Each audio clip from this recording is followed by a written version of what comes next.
Bom, o Supremo Tribunal Federal vai analisar na semana que vem a decisão de Flávio Dino, que suspendeu o pagamento de penduricalhos em todo o Brasil. A medida atinge as gratificações que não têm respaldo legal em todos os níveis da federação, ou seja, nível federal, estadual, municipal. Ontem, Flávio Dino rejeitou o recurso do Tribunal de Justiça de São Paulo e de outras 11 entidades que questionavam essa decisão tomada por ele e proibiu a criação de novas leis para garantir o pagamento de penduricalhos acima do teto constitucional, só lembrando que é de R$ 46.300. O ministro reforçou ainda que está mantido o prazo de 60 dias para que Executivo, Legislativo e Judiciário tomem providências sobre as verbas que turbinam os salários no serviço público. A gente tem mais informações sobre esse assunto, chegando com Gabriel Marques. O ministro Flávio Dino, do Supremo Tribunal Federal, proibiu a criação e o pagamento de novos penduricalhos no serviço público que permitam salários acima do teto constitucional. Esses penduricalhos são verbas classificadas como indenizatórias, mas que na prática aumentam a remuneração de servidores e membros do poder. A decisão vale para todos os órgãos da União, estados e municípios e também impede reconhecimento de novos pagamentos com base em supostos direitos anteriores à liminar, concedida no início deste mês. O ministro manteve ainda o prazo de 60 dias para que órgãos públicos divulguem com transparência todas as verbas pagas e as leis que autorizam esses valores. Segundo Dino, o objetivo é garantir o cumprimento do teto constitucional e evitar a criação de novas vantagens que ultrapassem o limite legal. A decisão já está em vigor e vai ser analisada pelo plenário do STF. Deixa eu juntar aqui dois assuntos rapidamente, viu, Pablito? Depois a gente dá uma acelerada. Dois assuntos que conversam entre si num comentário só. Carla, você me ajuda aqui. Eu creio que todos nós, né? Todos nós brasileiros que não recebemos esses penduricalhos, e eu acho que até mesmo os que recebem deveriam ser contra esse troço, essa instituição que criou-se no Brasil. Nós, aqui do andar de baixo, simplesmente porque é injusto, é um absurdo e é contra a lei. E os que recebem exatamente por essa razão. Afinal, são eles os defensores daquilo que a gente entende como lei, do conceito de justiça, né? Eles mais do que ninguém... Ai, quanta ingenuidade! Bom, a gente precisa sempre buscar o melhor, né? Para tentar pelo menos encontrar um ponto menos ruim, tá?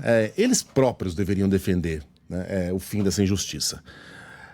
O Flávio Dino, portanto, tomou uma decisão aqui que vai ao encontro daquilo que a gente entende como justo e correto. O problema é esse detalhe aqui. Ele proibiu o legislativo de criar leis para driblar essa medida. Entendeu? É difícil criticar isso, né?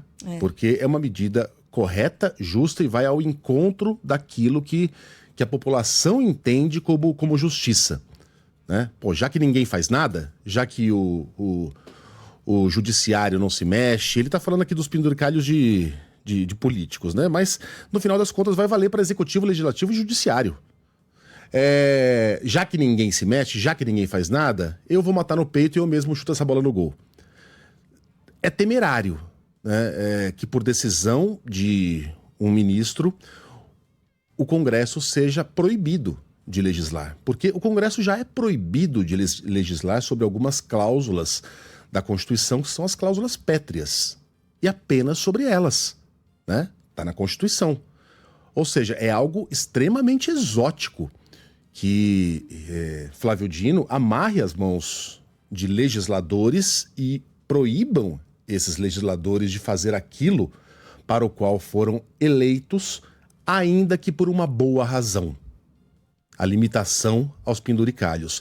Porque quando a gente abre essa janela para algo que a sociedade entende como justo e correto, e isso é algo que vai na direção de justiça e correção, a gente abre também a porta para que outros magistrados tomem decisões semelhantes, exóticas, heterodoxas, que vão num sentido que talvez a população não entenda como tão justo, correto e urgente.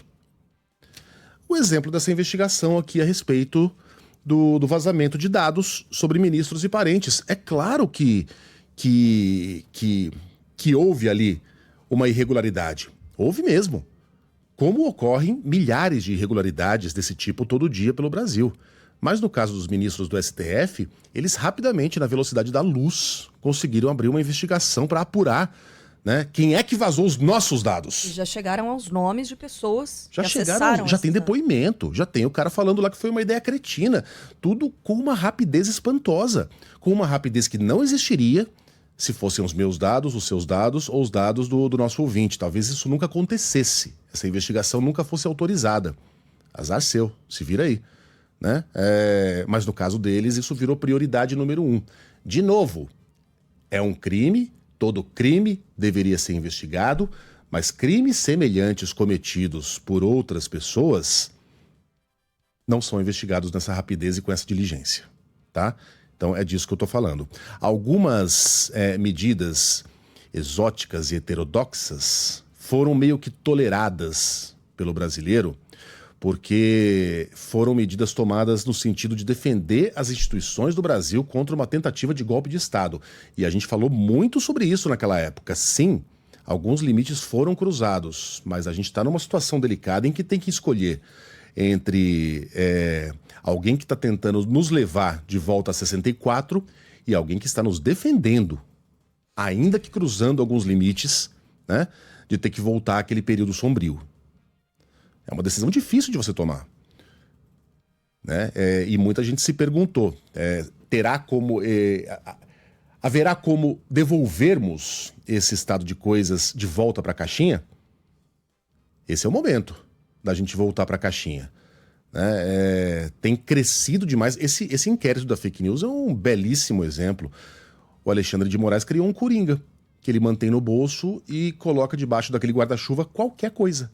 Qualquer coisa, ele vai lá e coloca no âmbito, né, do inquérito das fake news. Como é que o vazamento de dados de indivíduos pode se encaixar no conceito de fake news? Já tem 6 anos que esse inquérito está se enrolando. O negócio tá rolando, é um negócio absolutamente exótico, heterodoxo. Então tá na hora da gente frear esses exotismos e heterodoxias. Inclusive quando vai na direção de algo que é justo, né? Como a questão dos penduricalhos, tá? É complicado, eu sei, mas essa porta tem que ser fechada em algum momento aqui no Brasil.